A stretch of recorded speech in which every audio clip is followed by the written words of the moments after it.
friends, எல்லாருக்கும் வணக்கம். இன்னைக்கு நம்ம நிக்கிஸ் கிச்சன்ல ரொம்ப டேஸ்டான நம்ம எல்லாருக்குமே ரொம்ப பிடிச்ச பேச்சலர்ஸ்க்கு முக்கியமா அவங்க வீட்ல இருக்க வேண்டிய தக்காளி தொக்கு எப்படி பண்றதுன்னு பார்க்கலாம். தக்காளி தொக்குனாவே நம்ம எல்லாருக்குமே ரொம்ப பிடிக்கும் இல்லைங்களா? ரொம்ப டேஸ்டா இருக்கும் சாப்பாட்டோட வச்சு சாப்பிட்றதுக்கு.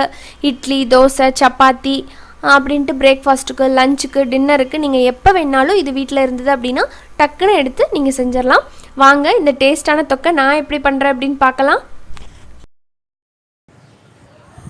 தக்காளி தொக்கு பண்ணுறதுக்கு நான் இன்றைக்கி 1/2 கிலோ தக்காளி எடுத்துருக்கிறேன்.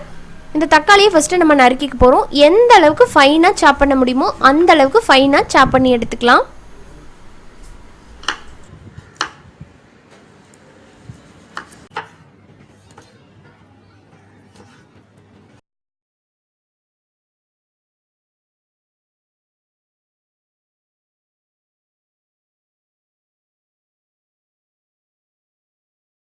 வெங்காயத்தையும் அதே போல் நல்லா பொடி பொடியாக நறுக்கிக்கலாம். ஒரு வெங்காயம் எடுத்துருக்கிறேன்.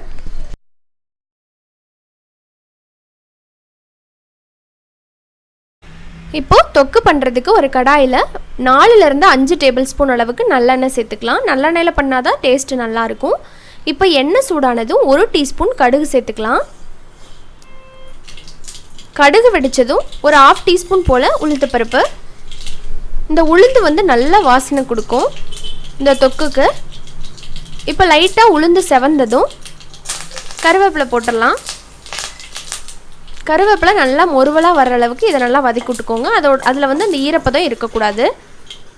அப்புறமா இதில் ஒரு 10லேருந்து 15 பல்லு போல் நாட்டு பூண்டு சேர்க்குறேன். ரொம்ப டேஸ்ட்டாக இருக்கும் நாட்டு பூண்டு சேர்த்து பண்ணணுன்னா இந்த தொக்கு. ஸோ உங்களுக்கும் கிடைச்சிதுன்னா இது போல் ட்ரை பண்ணுங்கள். கிடைக்கலன்னா நார்மல் பூண்டு யூஸ் பண்ணிக்கோங்க. பாருங்கள், இதை நல்லா வதக்கிக்கலாம்.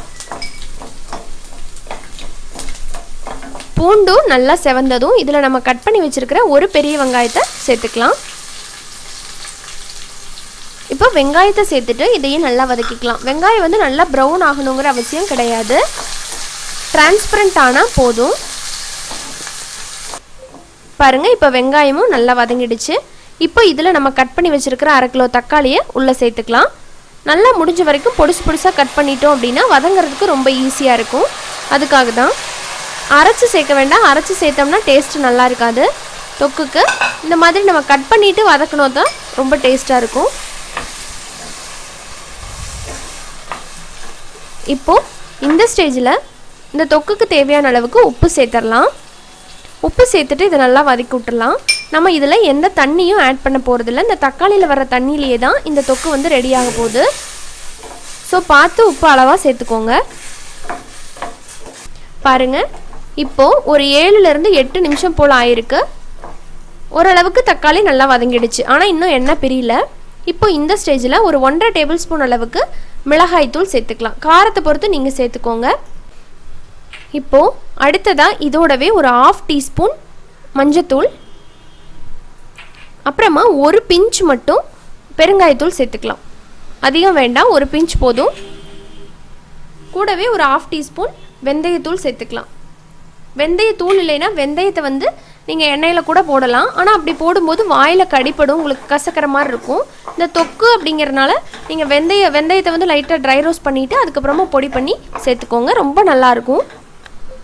பாருங்கள், இப்போ கொஞ்சம் நேரம் ஆயிருக்கு. இப்போ இந்த ஸ்டேஜில் நல்லா எண்ணெய் பிரிஞ்சிருச்சு. இப்போ இதில் வந்து எனக்கு தக்காளி கொஞ்சம் புளிப்பாக இருக்கிறதுனால நான் இதில் வந்து 1 டீஸ்பூன் மட்டும் வெள்ளைத்தூள் சேர்த்துக்கிறேன். சேர்த்துட்டு இதை நல்லா கலந்துடலாம். எண்ணெயெல்லாம் நல்லா பிரிஞ்சு தொக்கு சூப்பராக ரெடி ஆகிடுச்சு. இப்போது அவ்வளோதாங்க, நம்மளோட சுவையான தக்காளி தொக்கு இப்போ ரெடி பண்ணியாச்சு. இதில் நம்ம நல்லெண்ணெய் சேர்த்து பண்ணியிருக்கிறதுனால உடம்புக்கும் ரொம்ப நல்லது. ரொம்ப நாளைக்கும் கெடவும் கெடாது. நம்ம தண்ணி சேர்க்காமல் பண்ணியிருக்கிறதுனால ஃப்ரிட்ஜில் வைக்க வேண்டிய அவசியமே கிடையாது. நல்லா ஆறுனதுக்கப்புறமா ஒரு ஏர்டைட் ஜாரில் போட்டு நீங்கள் வெளியவே ஸ்டோர் பண்ணலாம்.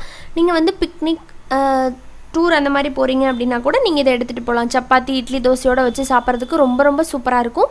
தயிர் சாதம், வெறும் சாதத்தில் கூட நீங்கள் இதை போட்டு பசந்து சாப்பிட்லாம்.